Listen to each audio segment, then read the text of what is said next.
নমস্কার, আপনারা দেখছেন বিডিপি পাবলিক জোন। আজকের মুখ্য সংবাদ: স্ত্রীর পরকীয়া, নগদ টাকার প্রলোভন আর ক্ষমতার লোভ, এই তিন বিষয়ের মিশ্রণেই প্রাণ গেল দক্ষিণ ধলাইয়ের রাজনগর খুলিছড়ার নবনির্বাচিত জিপি সভাপতি ইমরান হোসেন বড়ভূইয়ার।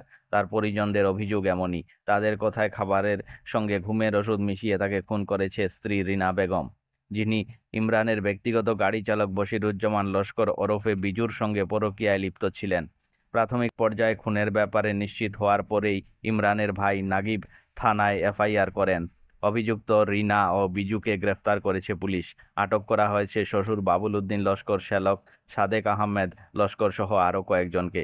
বৃহস্পতিবার বিকেল 4টের দিকে magistrate Siddharth Kumar, probationary DSP Dilraj Pathak ও ওসি কুলচন্দ্র হুজুরের উপস্থিতিতে কবর খুঁড়ে ইমরানের দেহ তোলা হয় এবং শিলচর মেডিকেল কলেজ হাসপাতাল মর্গে পাঠানো হয়। গত 10 আগস্ট ভোরে বাড়ির ভেতরে মৃত অবস্থায় পাওয়া যায় ইমরানকে।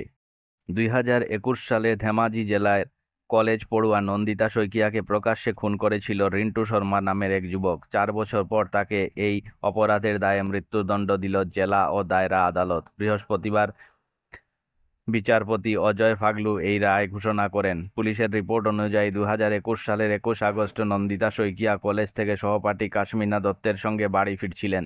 সেই সময় কলেজের 4র্থ শ্রেণীর কর্মী রিন্টু শর্মা কুড়োল নিয়ে তাদের উপর চড়াও হন।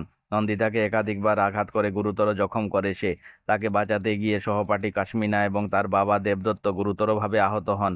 পরে নন্দিতাকে ডিব্রুগড় মেডিকেল কলেজ হাসপাতালে স্থানান্তর করা হয়, কিন্তু 5 দিন পর তিনি মারা যান। পাকিস্তানের সর্বোচ্চ আদালত বৃহস্পতিবার দেশটির কারাবন্দী সাবেক প্রধানমন্ত্রী ইমরান খানকে 8টি মামলায় জামিন দিয়েছে। এসব মামলা 2023 সালের মে মাসে সামরিক স্থাপনায় হামলা ও 9 মেতে হওয়া দাঙ্গা সম্পর্কিত ছিল বলে আদালতের নথি ও তার আইনজীবী জানিয়েছেন। এর মাধ্যমে লাহোর হাইকোর্টের দেওয়া রায় বাতিল করা হয়, যেখানে 8টি মামলায় খানের জামিন আবেদন নাকচ হয়েছিল। অসমে বসবাসকারী 18 বছরের বেশি বয়সীদের আধার কার্ড ইস্যু করা হবে না। একমাত্র ব্যতিক্রম তপশিলি জাতি, উপজাতি এবং চা গোষ্ঠীর শ্রমিকদের বিভিন্ন গোষ্ঠী।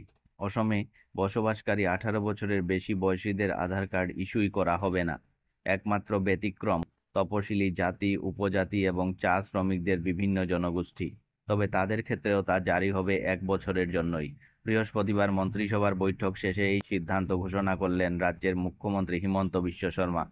হিমন্তের দাবি, অসমে জনসংখ্যার হিসাবে পর্যাপ্ত পরিমাণে আধার কার্ড দেওয়া হয়েছে। তার দাবি, বর্তমানে অসমের লোকসংখ্যা হিসাব যত সংখ্যক আধার নথি থাকা প্রয়োজন তার চেয়ে বেশি রয়েছে, তবে তপশিলি জাতি, জনজাতি এবং চা বাগান এলাকার জনগোষ্ঠীর মধ্যে তা এখনও 96% আটকে রয়েছে। তাই তাদের জন্য আরও 1 বছর আধার কার্ড দেওয়া হবে। মুখ্যমন্ত্রীর দাবি, অবৈধ বাসীরা যাতে আধার নথি ব্যবহার করতে না পারে তা নিশ্চিত করতেই এই পদক্ষেপ নেওয়া হয়েছে। খবর আজকের মতো এখানেই শেষ হলো।